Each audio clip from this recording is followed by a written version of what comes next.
প্রিয় বন্ধুরা, আমার একটা কাকা বর্ধমান থেকে এসছে। এই কাকাটার ভাগ্নি আমার এখানে এসেছিল কাজে, তো সেই কাকার ভাগ্নি পাঠিয়েছে। কাকা, আপনার নাম কি? আর আপনি কোথা থেকে এসছেন? ব্যান্ডেল থেকে এসছে।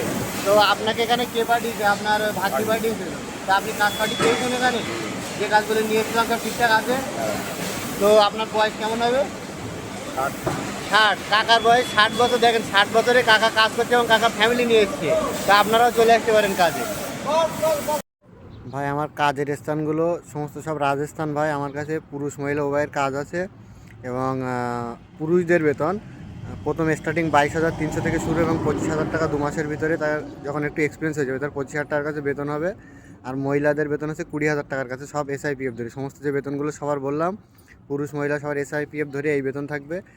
যার থেকে পুরুষরা প্রথমে পাবে 18,000 টাকা অ্যাকাউন্টে, আর বাকি 4,300 টাকা হিসাবে PF SI টাকা সেটা 6 মাস পরে পরে তুলতে পারবে। এবং মহিলাদের বেতন থাকবে 16 থেকে 16.5 ঢুকবে অ্যাকাউন্টে, এবং বাকি 3,500 টাকার কাছে সেটা SIPF টাকা থাকবে, সেটা 6 মাস পরে পরে তারা সবাই তুলে নিতে পারবে। তো ভাই, আমার এখানে খাওয়া দাওয়া থাকার জন্য মাসে 3,500 টাকা করে কাটা হয়, থাকা খাওয়া সব কিছু মিলিয়ে। এবং ভাই, সেটা আপনার বেতন থেকে আমি কেটে নেবো, সেটা অগ্রিম কোনো নেবো না। আর যদি কেউ ওভার টাইম করতে চান, পুরো ডিউটি ওভার টাইমও করতে পারেন, কোনো সমস্যা নেই তাতে।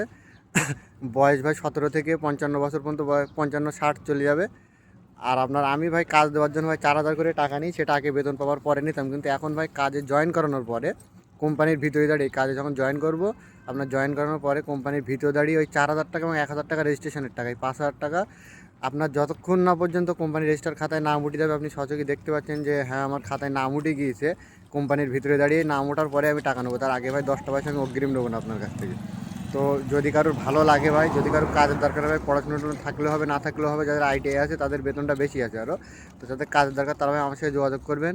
এবং কাজের স্থান রাজস্থান ভাই নির্ভয়ে চলে আসতে পারেন আপনারা যদি চান। আমি আপনাদের আমার সমস্ত ডকুমেন্টস বাড়ি থেকে বারবার আগে দিয়ে দেবো ভাই, তাতেও কোনো সমস্যা নেই। আপনার নির্ভয়ে চলে আসতে পারেন, সমস্ত ডকুমেন্টস দিয়ে দেবো। আপনারা চাইলে স্ট্যাম্প পেপার নিয়ে আসতে পারেন, আমি তাতে আপনাদের কাজ বেতন সব লিখে দেবো। এবং আপনাদের কিন্তু বারবার বলছি, আপনাদের এই 5,000 টাকা আপনারা যদি মনে করেন সাথে করে নাও নিয়ে আসবেন, আপনারা বাড়িতে কারো কাছে রেখে আসবেন। যখন আপনাদের জয়েন হয়ে যাবে তখন আপনারা বাড়িতে এক কল ফোন করে দেবেন যে হ্যাঁ আমি কোম্পানির ভিতরে জয়েন করি, কোম্পানির ভিতরেই আছি, আমি কোম্পানির ভিতরে কাজে ঢুকবো, তুমি পয়সাটা মেরে দাও। তখন যেন সে আমাকে পয়সাটা মেরে দেয়।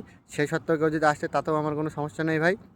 আর এখানে ভাই কোনো হিন্দু মুসলমান বাঙালি ভাই, বর্তমান পরিস্থিতি হয় বাঙালিদের অনেক জায়গায় অনেক হেনস্থা হতে হচ্ছে, কিন্তু ভাই এইখানটায় ভাই কোনো প্রকার কোনো হেনস্থার শিকার আপনাদের হতে হবে না। না কোনো হিন্দু মুসলমান নিয়ে সমস্যা, না কোনো জাতপাত নিয়ে সমস্যা ভাই। এখানে কোনো সমস্যা নেই ভাই, সে দায়িত্ব আমার থাকবে। আর ভাই, আপনাদের যদি কোনো সমস্যা হয়, সে ভাই সব থেকে বড়ো আচর তো আমাকেই পড়বে, আমারই উপরে পড়বে ভাই।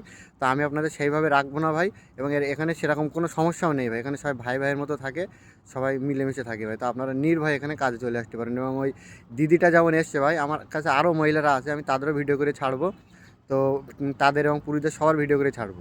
আর আমি ভাই কোনো ভিডিও কোনো ভাই অফিসের ভিতরে বসে বা কোনো আদার্স কোনো জায়গায় বসে অ্যাড দিই না, আমি ডাইরেক্ট স্পটে কোম্পানির জায়গায় অ্যাড দিই। আমার পিছনে কোনো কোম্পানির ব্যাকগ্রাউন্ড বা কোম্পানির ভিতরে বসে অ্যাড দিই। আর যে মহিলাগুলো বলছে, নিশ্চয়ই কারো না কারো চেনাশুনো, কারো না কারো বাড়ির পাশের।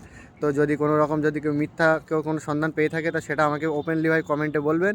আর যদি মনে হয় যে ভালো লাগে ভাই, সবাই এসছে কাজে আসছে কাজ পাচ্ছে, আপনারাও আসবেন, তো আপনারাও ভাই আসতে পারেন।